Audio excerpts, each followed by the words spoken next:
right, folks, welcome back to the Exit Interview, a podcast for Black educators with me, your host, Dr. Asia, back in the studio. It's March. I don't know when you're going to be listening to this, but it's March. It's snowing here, and it's been super dry in Colorado. So happy that we're getting some moisture. Um, and I was just talking to our next guest about the weather because she's also in Colorado, but up in the sticks, as I say, in the boonies. And so we're taking it easy. We're staying warm today, but we're not talking about weather. We're talking about Kelly Mitchell. Kelly, welcome to the interview. How are you today? Oh, thank you. This is super exciting. It's a long time in the making, so I'm super excited to be here. Feeling good, feeling good, ready to chat it up. How are Yeah, you doing? I'm good. And when she says it's a long time coming, do folks, stalking is the word she wants to say. I have been on her helmet for about like 2 years now. Like, hey, don't you want to come over here and do this, this exit interview? Right? So it's such a treat to have you pop up in my calendar. I'm like, it's happening. But yeah, I'm doing really good. I can't complain. Tell the audience a little bit about yourself. Yeah, so Kelly Mitchell, she, her pronouns. Man, I'm born and raised in Denver. I also taught in Denver. All my college experiences are in Colorado, except for a brief stint in Northwestern. So I am a hometown person. I have a little one who is going to be 10 in 2 months, so I'm emotionally unwell about that. That's I real. currently so emotionally unwell. Um, I live in Erie, Colorado now, so when she says the sticks, we up here. We are up Shout here. out. We are up here. Yeah, and just trying to live my best life in the midst of today's America. Yeah. And to be honest, yesterday's America and the Yeah. day before. We fight for our lives out here, folks. In We are these fighting for our streets. lives. You know, it's a lot of like, we are doing this to other countries. And I'm like, we? Black women are minding our business. Okay, we're this. Don't say we did anything. Okay, we warned y'all is what we did. Okay, we warned y'all. Um, well, let's go ahead and get into it. Tell us about your education journey. How did you know that education was for you? I think I actually came to it quite a bit later than a lot of people did. I mean, there's like generational teachers and things, and no, wasn't that. My bachelor's degree is actually in statistics. So for me, it was like I was definitely going to do something else. I was going to be in an office doing math and numbers and all these things, right? I came out of college, go Rams. I'm a CSU Ram. I came out of college in 2009, so right, recession era, Mm-hmm. and couldn't get a job for anything in statistics, right? I didn't have 5 to 10 years of experience. I didn't have 20 years of experience. So I ended up actually working at UC Health. I had two jobs. I was working at UC Health and then also at Sylvan Learning Center because Mm-hmm. I had a math degree, so I could do some tutoring, right? And I ended up as like a program manager in the audiology department. Um, and I worked with some amazing audiologists, and one of them was a pediatric audiologist. And she said, I'm about to turn this little one's cochlear implant on. Do you want to come like watch and see what that is and see how it goes? And so for like those who don't know, a cochlear implant, if you are near deaf, can help you hear, like not super clearly, but it helps you hear way more than you would have before. And so there was a little one who I think was like 1 or 2, and she was like, yeah, it'll be the first time that this little one has heard their mom's voice. Oh And I wow. was like, oh yeah, let me go, right? Like let me jump in this. And so we went in and she like does the thing, she turns it on, and I watched, she said, Mom, say something. Mom said something, and the little one's face just like lit up. It like to this day makes me emotional. It was like decades ago now. Yeah. And in that moment, I was like, I need to be doing something else too. Like I need to be making an impact. I need to be working with people. I need to do something. I can't go back to ideology school, so what can I do? I was on Craigslist, y'all. I was on Craigslist. We dating ourselves, folks. I am. I will all day, every day. I'm proud of my eras. Amen. So I was on Craigslist, just like, man, what other kind of jobs maybe can I do? And it was actually the Denver Teacher Residency popped up, which is a master's program. So I found my master's program on Craigslist. Right. Through Craigslist the sells anything, people. Okay. anything, anything. Shout out Craigslist. And it was a fully paid for master's program through University of Denver. And if like you're from here, like that's a legit university, right? Mhm. And Mhm. fully free. It was a year-long residency program where I was going to be in a school with a master teacher, um, doing our thing, right? And at the end, I was going to have a job in DPS. It was going to be great. So I was like, oh, I guess that's it then. I guess this is what we're doing. Yeah. Um, and so, yeah, that was really like the journey into it. I also remember, because remember, I don't come from like generational teachers. I called my mom and I was like, Mom, this is I what I'm was just doing. about to ask you what the family was thinking about all this shifting. I was like, Mom, I'm going back to school. I'm gonna go be a teacher. And she was like, You're gonna do what? And I was like, I'm gonna go be a teacher. She was like, You have a degree in statistics. Like, what? Why would you Yeah. make this change? And also thinking about her generation and era of like busing and watching Black teachers just be demoralized and all of these Mhm. things. She was like, why would you put yourself in this situation when you got yourself like this seemingly high powered degree? And that was such an interesting conversation that at that moment, I'm 23 and I'm mad. Like, how dare you? Like, tell me I can't do what I'm about to do.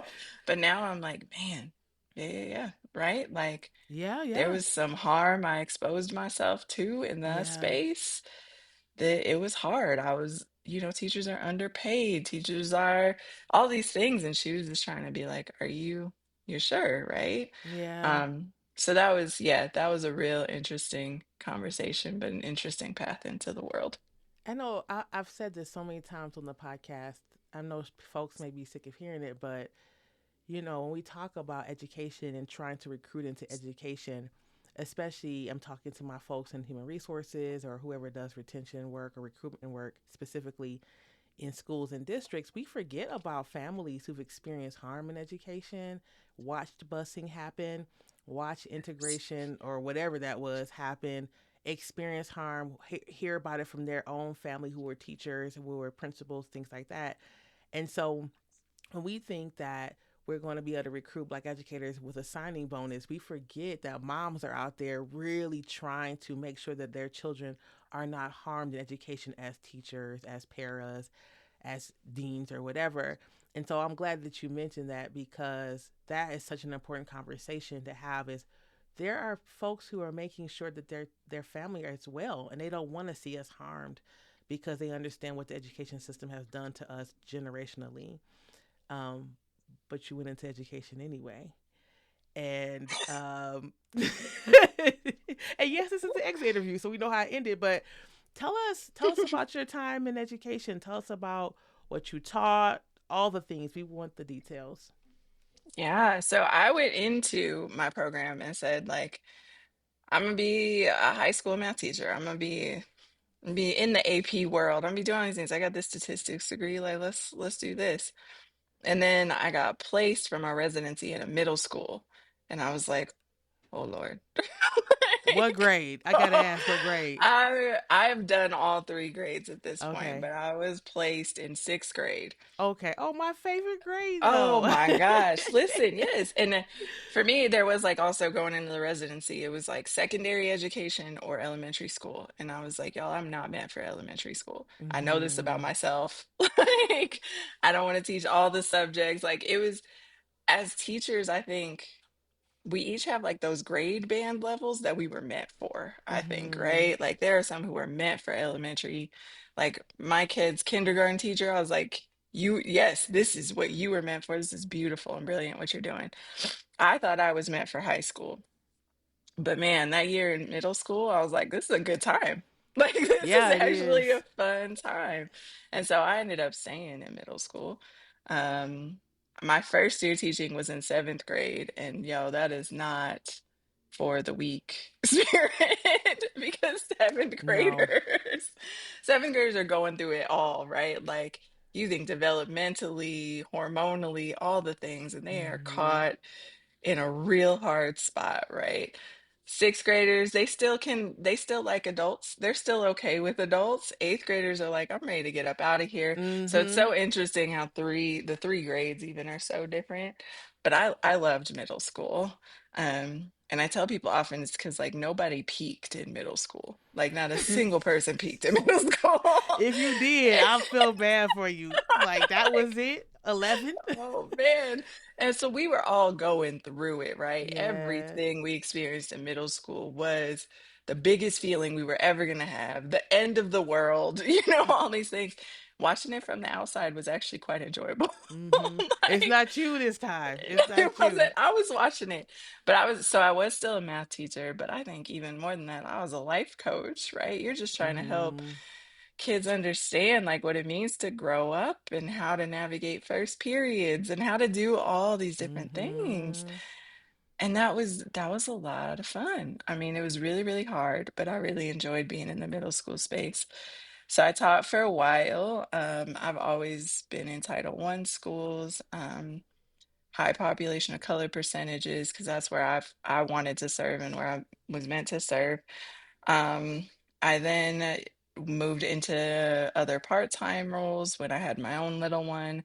So I was in charge of our school's teacher residency program.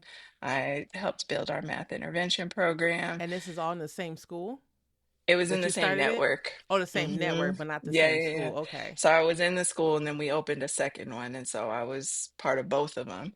Okay. And how And was then that? uh, scaling schools is hard, right? Mm-hmm. Because so much of the magic of a school is in the people.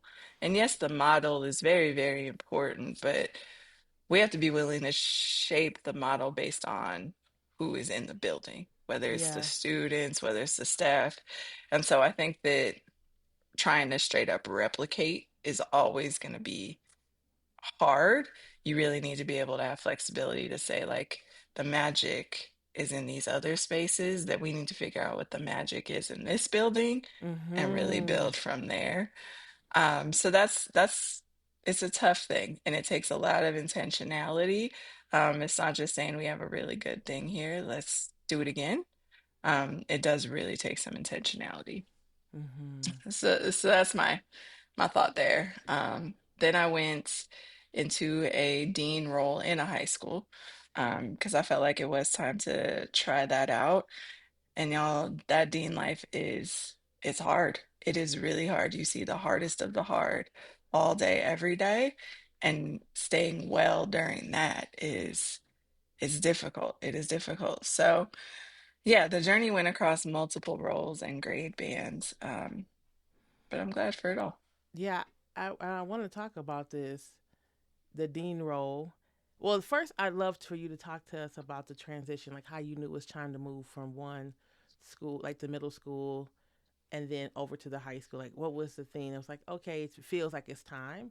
And then Mm. tell us more about your experience as a dean, why that particular position, you know, how you made that jump. Yeah, so if we like think back to why I went into education, it wasn't necessarily like the math aspect. For me, it was the people aspect. And so I went through a lot in K-12 from like a home perspective. But on paper, I looked really good, right? I had the straight A's, I had all the things. So nobody was really like looking at me to be Mm-hmm. like, how is she doing? Is she all right? Mm-hmm. Mm-hmm. And I think because nobody sort of clocked how I was doing, I was alone a lot and just not doing well in general. And Mm-hmm. so for me, when I went into teaching, it was like, it was to help make it so other kids wouldn't have the same experience. Like I wanted kids to always feel like they had somebody to go to and somebody to be with and somebody who was looking out for them. And so as a dean, that's why I went into the dean life, is because I had seen so many students like fall in between those cracks. And like those were the students it was time for me to really intentionally focus on. And so I was a dean, but for 2 grades, which is a lot of students that you're trying to make sure are Mm. okay, right? About how And many did you so have in your school that you were in charge of? um, I want to say, so for us, we were a smaller high school, so it was about 700 students total. And Okay. so I had 350 students I was Okay. watching out for. Um, and yeah, like when you're also looking at the hardest of the hard situations, there's a lot of students who are encountering those on a daily basis, Mhm. especially in Title I schools. Mhm. And so for that role, it was a lot. It was a lot to manage. It was a lot to try and hold even emotionally on my own, when I had a 2-year-old at home. And so for a lot of it, it was I'm internalizing a lot of the emotions that I'm trying to hold for a lot of students. I'm seeing what the heart of the heart is at this young age, and then I'm going home and trying to raise a kid. And Mhm. so for me, I couldn't do both. I couldn't do both. I was put in some really hard situations as an administrator that didn't feel safe. And so at one point, it was actually our school social worker who I was very closely with, and she was like, Kelly, your kid has one mom, and like your duty is to make sure that that one mom can mom. We will be Mm. fine if you move on. Like it'll suck because you're great, but your kid has one mom. And as someone who grew up like without really having that mom presence, that shook me to where I was like, yeah, and right now I'm not okay. And Mhm. I'm not okay enough to be a mom to her, so it's time to go. Yeah. So that was, Mm. I mean, that was that experience at the very end. There were definitely a few experiences too that sometimes before we say, okay, it's time to call it, we move buildings too, Yeah. right? Like we say, okay, maybe if I'm just under a different, what feels like a regime sometimes, if I'm just under a different setup, maybe I can do this. And so from my like first space of being, it wasn't one thing that told me it's time to go. And I would imagine most of us don't say there was like one thing. It was a series of things that were just like, you don't feel the way about me that I feel about this school. Mm. Can you Like give you us an don't, idea of what you're talking about? yeah. So like one experience for me, and this was all through my 20s too. So I should also say I did not have as strong of a sense of self even racially then that I do now. And so the things that I would stand up for now and like the way I would stand up for myself now is very different than what I knew how to do in my 20s. I was internalizing racism very differently then. I was feeling like I was the problem versus the system being the problem. And so I remember one situation specifically, I was sitting in one of my school leaders' offices, and another teacher had said to me, uh, like my mixed kids actually do really well on our standardized tests because I'm mixed and it's like it was pretty known. Um, Even when they're not mixed with white. And I was like, wait, Mm. what? Like, and there were so many complex emotions. And at 20 something, I'm like, I don't know. I know I don't feel good about this. I don't know why I don't feel good about this. Yeah. So I went to my leader's office and like said, like, this is what happened. I don't know how to respond. I don't feel good. My leader like laughed and she said, like, well, he does really great on the test scores though. And like that was the end of the conversation. And I was like, oh, that's the response? Like, I'm Mhm. just supposed to move on because the test scores are good? Um, and then I had another situation where there somebody was leaving and this like facilitator role was open and like logically I was next in line and I was told from a side, there was a meeting about it and they said that you were too emotional. And I know it was directed like directly at that moment. And I did have enough awareness at that point to be like, I got angry black woman because I'm like one of the Yeah. only black people in the building. Yeah. You angry black woman to me in this moment when I'm watching all sorts of other people have emotions, and that's fine, but I'm not allowed to just stand up for myself. And so that for me was the moment where it was like, I'm not safe here. It's time to move on. I'm not loved the way that I love what we're doing here, and it's time to go. Yeah. Thank you for sharing that. And obviously, we'll just keep talking about your other experiences. But this, you know, a lot of us start teaching in our 20s and are still figuring ourselves out, like you said. And the expectation is like, certainly this person who's a leader will know how to guide me through a particular situation. And like, what a letdown it is to know that that's the response, right? It's like, oh well, of course that makes sense, or what, or no, or nothing at all, or silence, and then that retaliation um is doubling the harm, tripling, quadrupling the harm that you experienced. Yeah. Mhm. Yeah, and I think in our 20s too, especially in a place, Colorado is not known as like a black mecca, right? Like we are not. Not at all.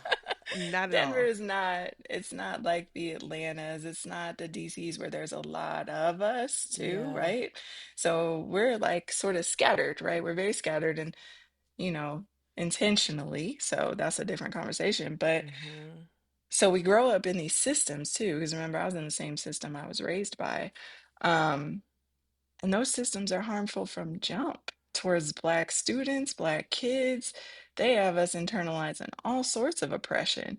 And so in our 20s, as we're trying to figure out how to feel about ourselves, we're returning back to systems that have harmed us from jump.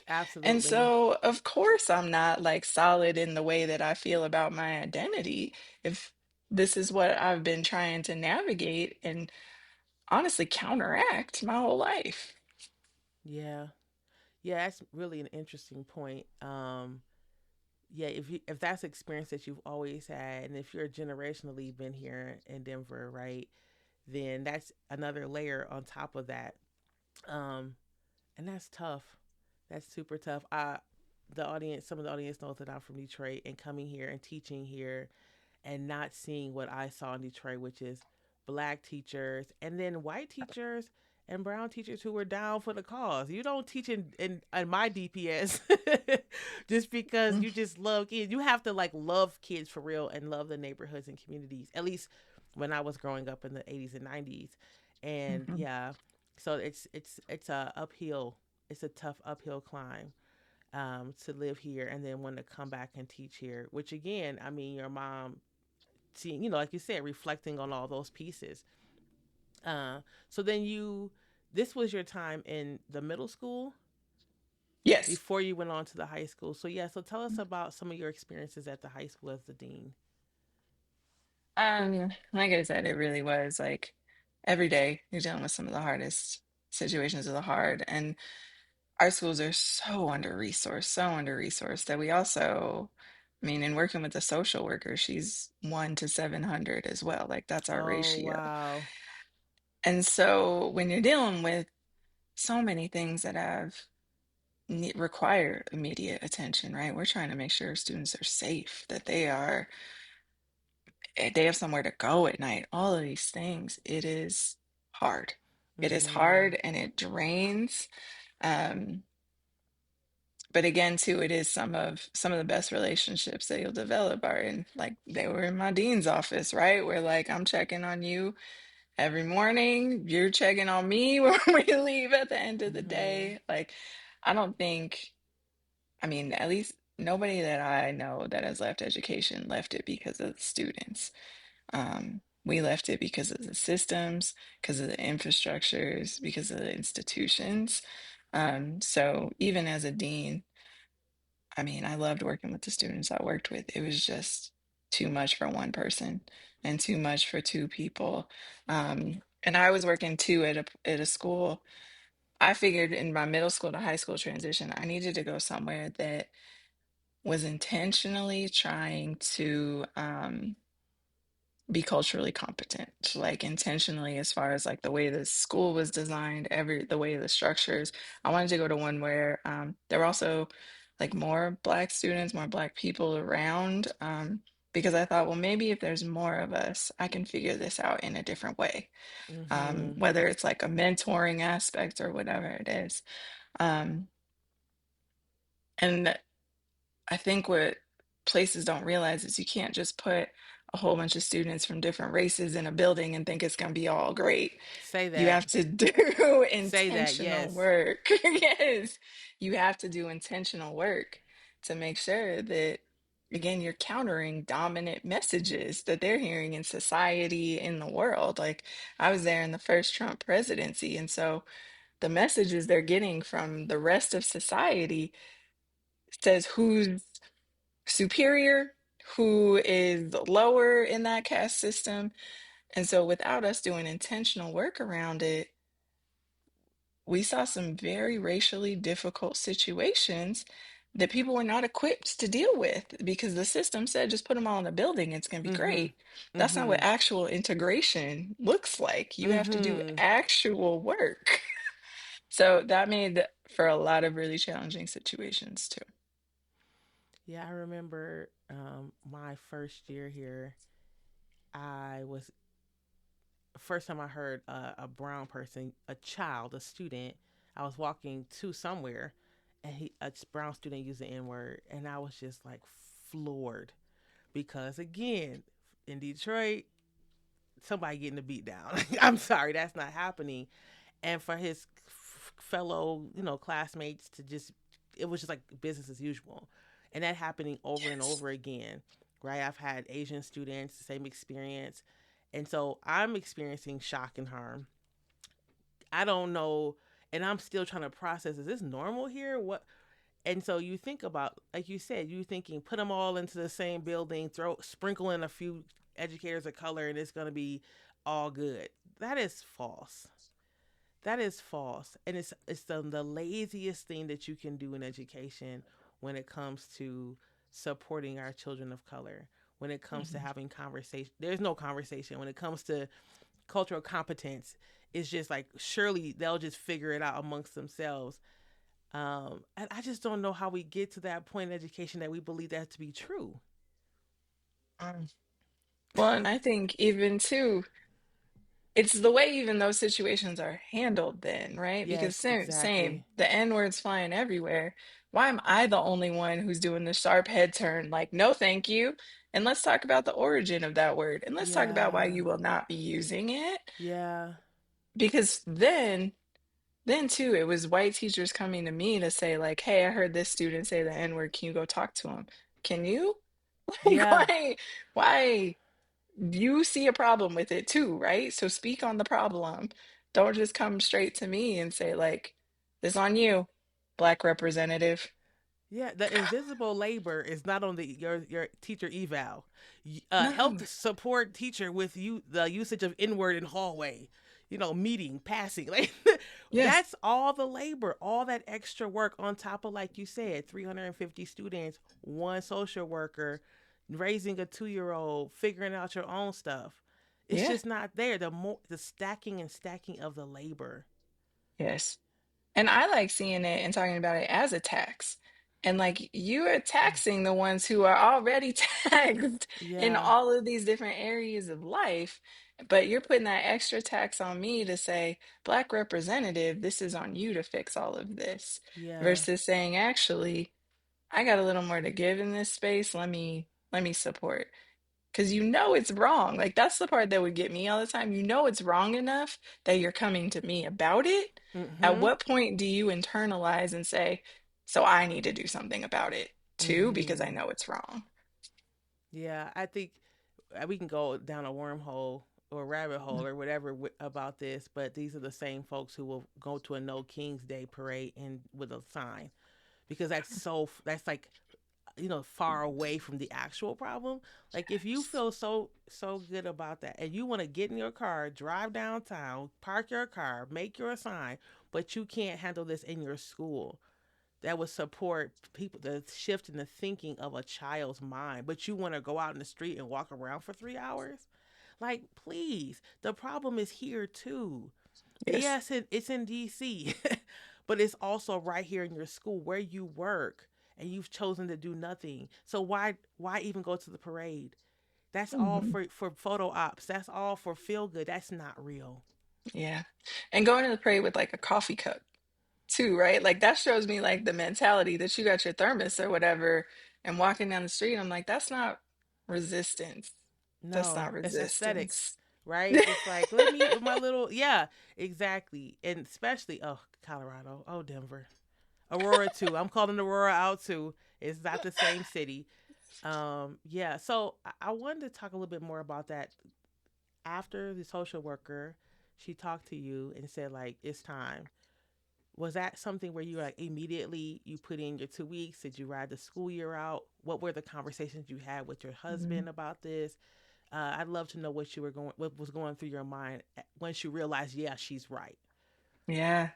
So it was twofold here. I was put into a situation, like what led to this was I was put into a situation that I didn't feel safe. There was actual like risk of harm. And was put in that situation with no support, sort of like left out to dry. And so I already had gone home that day and been like, I can't do this anymore. Like I can't. I have a 2-year-old. That is my priority. That has Mm-hmm. always been my priority as a parent. And so I think it was actually even the next day that I went to the social worker and I was like, I feel horrible. I don't think I can do this. So, and that's when she said that. And for me, I'm always gonna try and write out the school year Mm-hmm. because I Mm-hmm. know what happens when we don't, right? Like I know how so many things can fall to the wayside when we don't. So I did finish my school year. And what month Um, was this when you had this realization? Whoa, it's a fever dream now because I'm like, I don't actually know. Oh wow, that's Like real. That's real.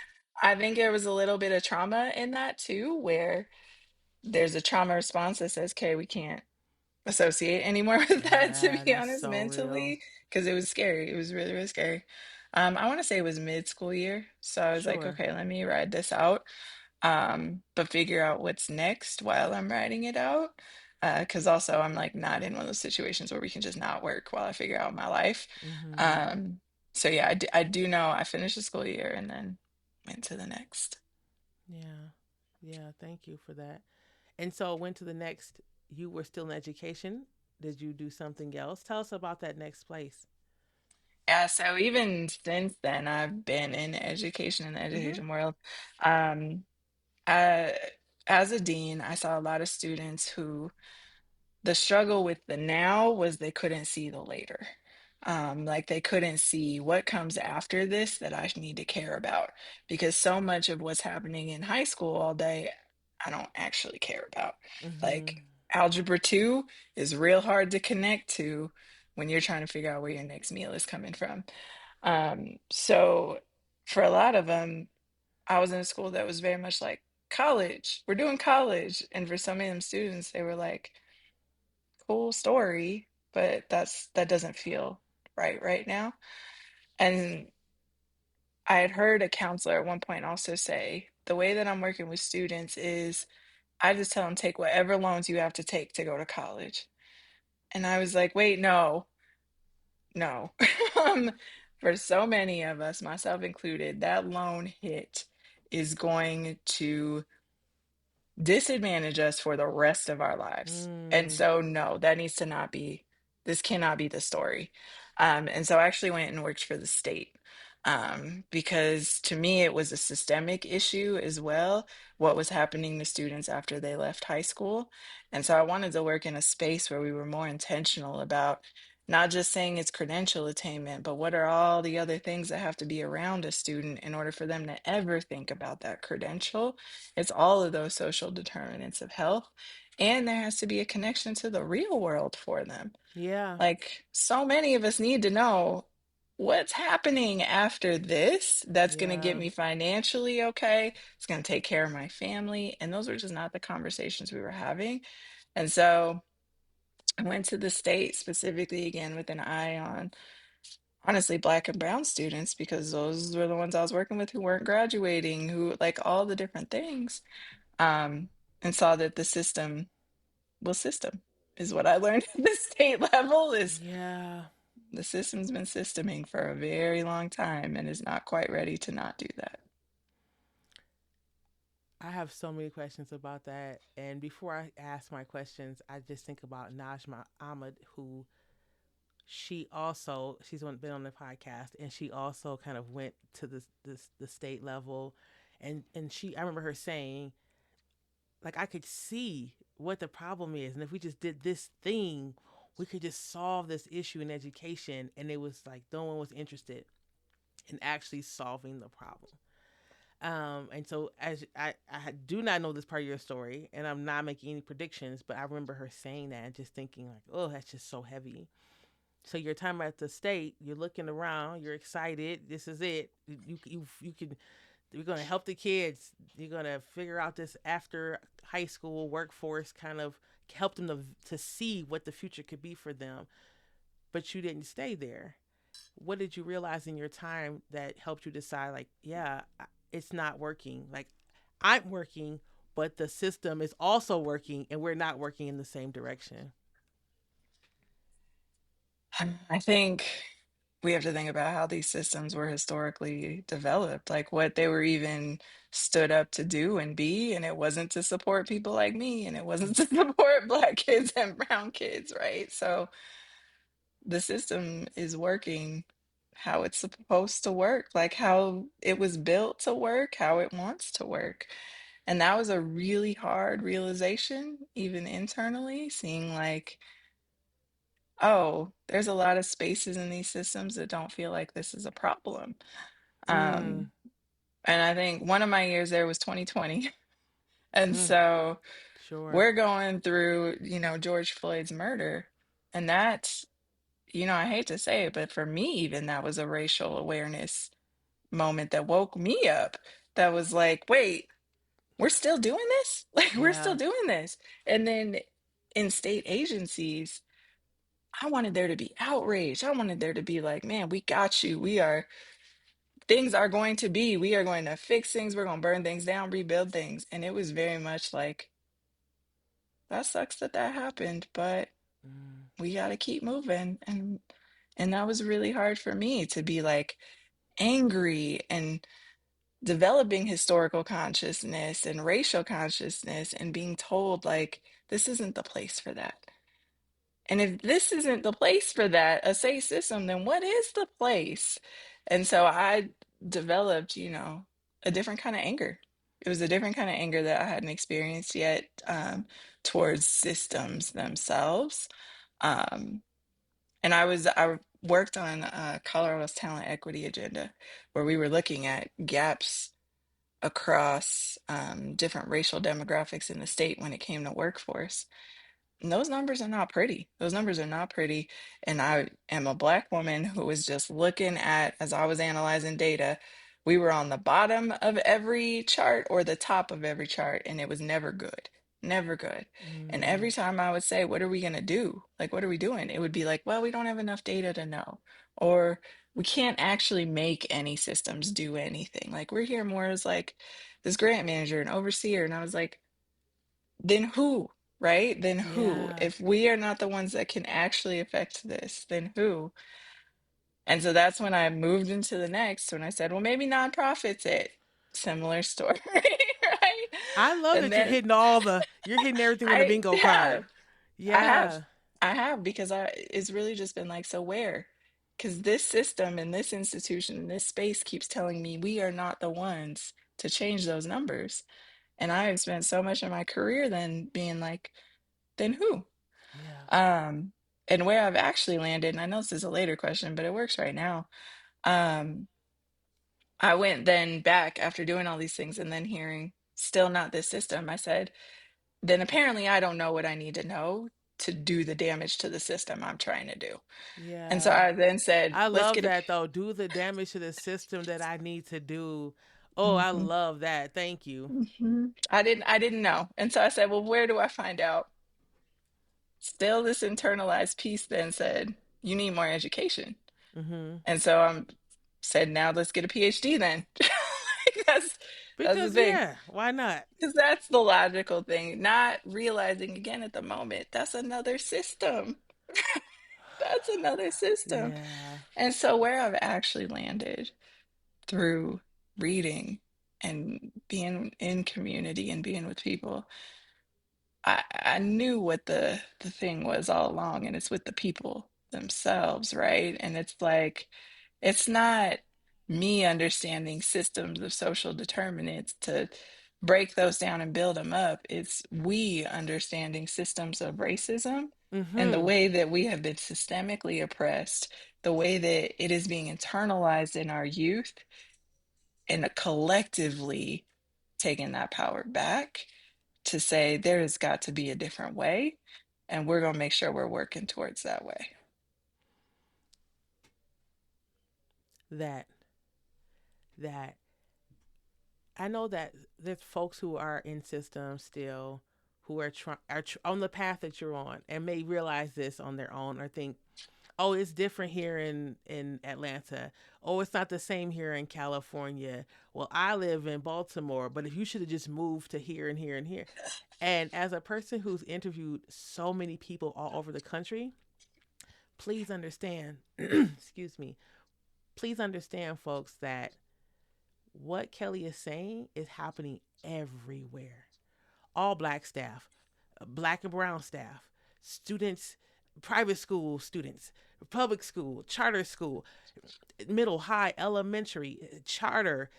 And it's not just like all that individual has to do is blah. Systems are very savvy, and we do have to figure out how to educate our people. I always say this: Harriet Tubman was not knocking on plantation doors on the big house door like, I just want to talk to y'all about equity for my people. No, she was like, I'm gonna be here in 2 full moons. You here, we out. You not Yes. here, you get it left. There was no like, Harriet Tubman was like, let me show you this TED talk. Let's do a white fragility like book club. No, sis said, if you turn around, I'm gonna shoot you. Get that baby quiet. We out of here. It's like, how Yes. many of us have to take the Harriet Tubman approach to this work? Which Mm. means for a lot of us, get like whatever that is in our stomach that still believes. We have to like ride that out. And that's so, so hard because everything we've been taught says this could change. We're the generation. We're the blah blah. And I don't know if that's true. And every interview has convinced me it's not true. Yeah. Well, and I think what we've been taught too is that it is individual, that everything has to Mm-hmm. be individual. And so even when I said earlier, like we've been split up, yeah, that was intentional, right? Because we Yeah. are far less powerful individually than we are Yeah. together. But we have, I mean, we have our people. We want to grow up and be Oprah. We want to grow up and be LeBron. We want to grow up and be the one that made it, right? The one that broke Yeah. that stereotype, that mold. And so I was actually working last semester in a high school doing some like history from a Black perspectives work. And that students they were upset at one point and they were like, Miss, why is this the first time we're hearing things like this? We done made it all the way through high school. And one of them was like, they last week talked about Rosa Parks. Rosa Parks is tired. That's why she sat there on the bus. He was like, no, Rosa Parks was a movement of all sorts of collective people. She was an activist. This Mm-hmm. was planned. It was intentional. Why are Mm-hmm. we not hearing it that way? And part of me is like, you know why?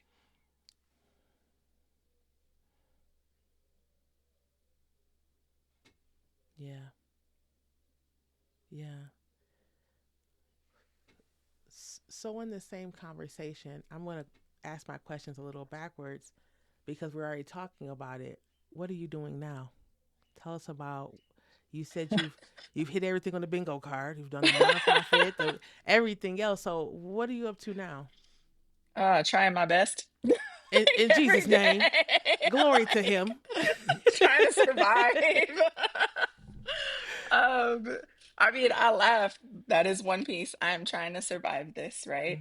Mm-hmm. One of my favorite books, Rest is Resistance, Trisha Hersey, right? Where she talks about like, for a lot of us, our job right now is to be well.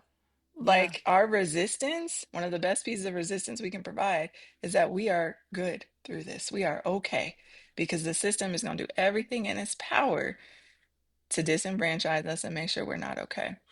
And so one of them is I'm trying very hard to just be okay. Yeah. Another piece, like in my life's work, is I run a consulting org, and the reason behind that was, okay, now I've been within so many of these systems. I now need to work between them because there are a lot Mm. of us still within these systems who are doing the work. How do we connect those people too, who have the power within the systems to start changing it as a whole ecosystem?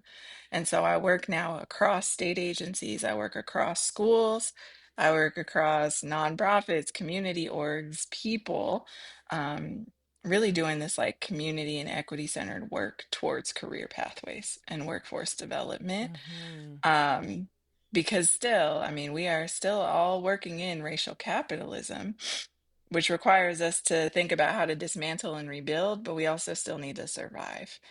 And Yeah. so, still thinking through how do we get people into jobs where they are economically mobile, especially in Colorado, where our cost of living is astronomical. It And is. so I really look at it from both spaces now and in this like working across spaces to try and do the work.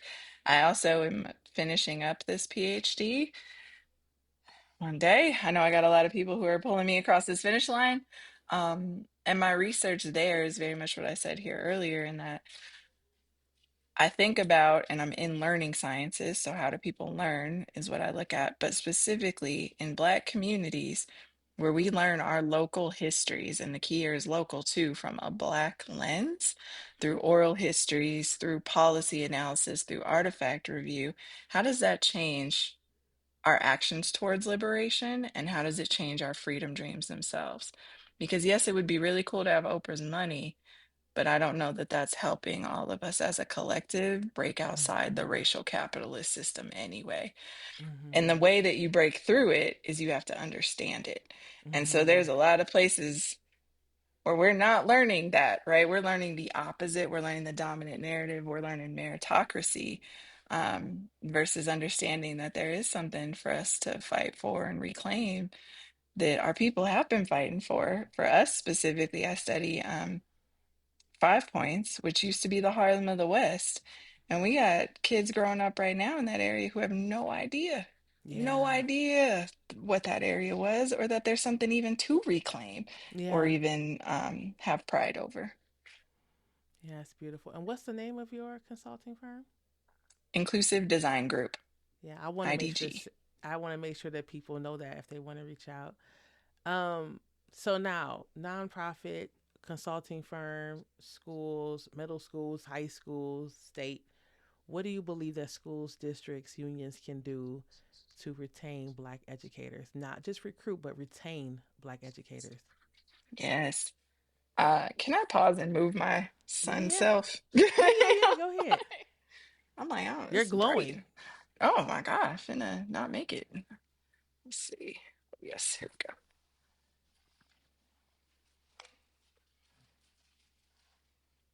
Okay. Okay, I'm better. All right, editor. So we're going to ask that question again. All right. So you've been in the nonprofit space, the state space. You run a consulting firm. You've middle school, high school. You've done almost everything, and so or observed, observed and been in spaces, workforce development. From your perspective, what do you think that schools, districts, unions, out even include states, can do to retain Black educators? Not just recruit, but retain Black educators. Mm-hmm. We've had this conversation before, and you really pushed my thinking on this. So I think for a lot of the time, I was thinking about a recruitment standpoint. Because for me too, I think about this early space, and I talked a little bit about it earlier, but we can't expect people to come back to a system that has actively harmed disproportionately them their entire childhood, right? Like disproportionately disciplined, disproportionately identified as special needs, disproportionately everything. Why would I want to come back to that system when I had to fight so hard to get out of it in the first place. And Mhm. so that's one thing I try and think about too is like, how are we giving students even an experience that makes them want to come back, Mhm. and not just fighting for their lives to graduate? Mhm. So that's one piece I think of. Then you were pushing my thinking on it, and I was like, what would have retained me? Right? I am part of the population. So what would have kept me? I think for many teachers, it's a lot of the same basics as far as the workload was not sustainable. The pay was not good for what we were trying to do. The work-life balance doesn't exist, right? So there's that infrastructure piece. But I would have loved to have been around leaders, other teachers who understood it, who understood what I was having to go through in a different way. Um, like the moments that pushed me out could have easily also kept me in if they were handled in a certain fashion, right? Like if we're talking about mixed students and that leader had my back, oh, okay, you value me here. Like I want to be seen, I want to be valued, I want to be heard. Same way students do, right? Same way any of us do. Mhm. And so I think there were just, yeah, like I said, there were ways that those situations could have been handled differently and kept me, um, by having some sort of cultural awareness, some sort of awareness of what is the history of Black teachers in the US, in the state. What is this tax we're having them pay? What does even the data say? I was in such a data-driven school that you would think that data on teachers would have been looked at, Yeah. and it just wasn't. It just Yeah. wasn't. So I think being seen would have been really helpful in retaining me. I also think about like mentorship always feels a little bit iffy to me, to be honest, because at one of the state agencies I worked with, they said, we're going to start a mentoring program for Black state employees. And this was in 2020. And at that point, I was like, to do what? To tell me how to navigate a system that you all just need to rebuild anyway? Like, why are you putting that extra piece on us? Like, Yeah. and it was really said, like, to understand the things that maybe aren't said. What? The the master's tools will never dismantle the master's house. Ever in life, I need some new tools. I'm working on it. But Say the that. is, the thing is, I do think you cannot be alone and in isolation as a Black teacher. Mhm. It's just, it's not. It's again not sustainable. And at one point, I at one of my schools, like I said, was overseeing our teacher residency program there. And I had another Black female teacher candidate come through. And I look back on this in so many ways now, but for me, it was like, okay, there's another one, right? There's another one. Mhm. But because of my internalized oppression, I said, I need to help her be better than anybody else in this building. Like, Mm. I got to hold her to this high standard because I know what she's going to go through.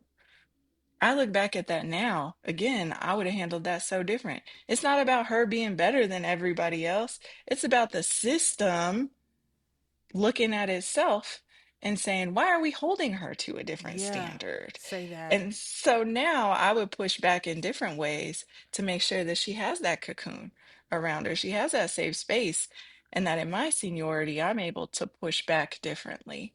But again, in my 20s, still having this system internalized in me, I didn't have that awareness. I was recreating and perpetuating the stereotype of the superwoman, all while trying to help her survive. So I think that it does take mentorship, but intentional mentorship. Don't just put people together because we're both Black. Mhm. Like, what are we doing to make sure that um, it's to truly help each other and we're not just perpetuating the same thing that's killing us? Yeah. Dang, Kelly. You said a lot. You said I'm so sorry. much. And I do hear so many people saying like, I was given a mentor, mentee, and I making sure that they do over and abundant, over the top, more than they need to do, and to prove themselves. And I got to a place where you can see that that person who's talking has their own things to work out, and I just there's no sense in me going back and forth with that person. But I just think, ugh, Yeah.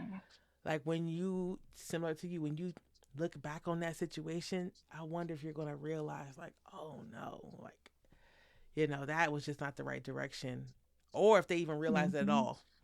That's the thing Mm, too. It's like sometimes we just retire or whatever we do and don't have a chance to reflect or choose not to reflect on yes, the good times and some of the harm that we may have caused to our yes. students, to others, colleagues, or whatever. So Yeah. thank you for sharing that. Um, in the conversation of Black educators that you've worked with that have taught you who you have taught, are there Black educators that you would like to shout out on the show? Yeah. So I just had this conversation with my family. Because me and my husband graduated from the same high school. Now we're raising this little one. And I was like, Chris, how many Black educators did you have? Because I was going through it and I was like, okay, my third grade teacher, my piano teacher in middle school. I didn't have a Black teacher in high Mm. school at all. And then he was like, my principal in middle school. And I was like, okay, but teacher, like, we grew up in a highly diverse area with no Black teachers, right? Yeah, No Black teachers. yeah. But there is definitely, I have to shout out uh, Mr. John Buckner. There's a lot of things named after Mr. John Buckner in this city, Sure, in this state. yeah. So I graduated from Overland High School. Go Trailblazers. There's not many of us left. We're not like the East Angels and the Manual Thunderbolts. If you know, you know. They're everywhere. Um, but Mr. Buckner was my principal um, in high school, my entire high school time. And I went through a lot of things at home during high school, as many people do. I had a hard time. I had a really, really hard time. We had a lot of trauma. We had lot of loss at that time. And I have to back up slightly. I get long-winded. I'm sorry here. I get Oh, you're long-winded. good. But in middle school, my grandparents had a huge hand in raising me. And in middle school, I was watching this episode of College Jeopardy with my grandpa. And College Jeopardy, the dude from Northwestern won. And me and my grandpa had this like shared moment of like, well, then I guess I got to go Northwestern, right? Like this man won. I need to be like him. And so everything I did in high school was to go to Northwestern Mm. because I couldn't afford that. Like I got a single parent. I can't afford Northwestern. So my mom says, you want to go there? You better find that money. Like, you better Yeah. find that money. And to find that money, I needed the straight A's. I needed the job. I needed the extracurriculars. Like I needed all the things. On paper, I needed to be dang near flawless. And so I worked my butt off to do that. We lost my grandpa my sophomore year of high school. And I lost the plot, to be honest. My whole family lost the plot.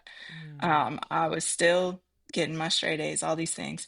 Senior year comes around. I had put in some applications to some places, but like I said, I had lost the plot. Mr. Buckner comes up to me. He had this thing where he would like grab our elbows to get our attention. And he came up to me, grabbed my elbow. He said, Kelly, how's those applications going? I was like, I didn't even know he knew. Like I had never really talked to him before. And I was like, yeah, they're in. It's fine. And he was like, that Northwestern one? And I was like, what? I was like, Mm. I'm sorry, what? And I was like, you know what? I think I just can't. Like I was unwell. I was very, very unwell. And I was like, I just don't think I can. He took me straight to that counseling office. And he goes, Miss Kennedy, who was not my counselor, but she was like the lead of the counselors. Anybody, yes. Yeah, anybody who is here right now. And he was like, Kelly needs to get her application in Northwestern. I need you to help her do it. Yeah. And I was like, what?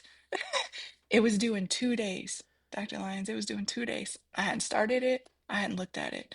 She sat with me for, I want to say, 2 days and made sure that application got done. Like we had to write letters from scratch. We had to get letters. We had to do Sure. all the things. And I was like, okay, okay. And I remember, I remember getting this letter. whenever you get your college acceptance letters, I was going to Illinois at that point. I was going to U of I. They gave me some money. I was going to U of I.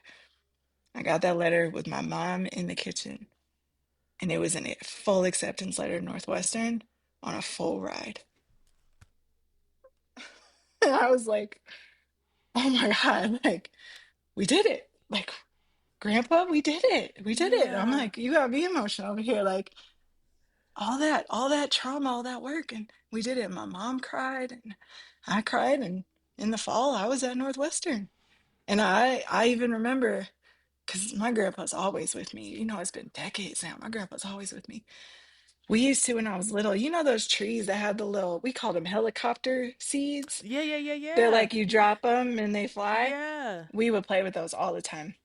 And I was having a hard time in Northwestern. That's a whole nother conversation about college. Um, and I was just walking through campus, and all of a sudden, all these little helicopters came down. And I was like, Grandpa, you Yeah. here? You here? And I got like even a tattoo now of them. And so, yeah, Mr. Buckner, I don't know where I'd be without Mr. Buckner.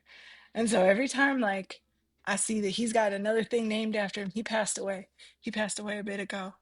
Every time I see another thing named after him, I'm just like, yeah, yeah, you did that thing. And thank you so much.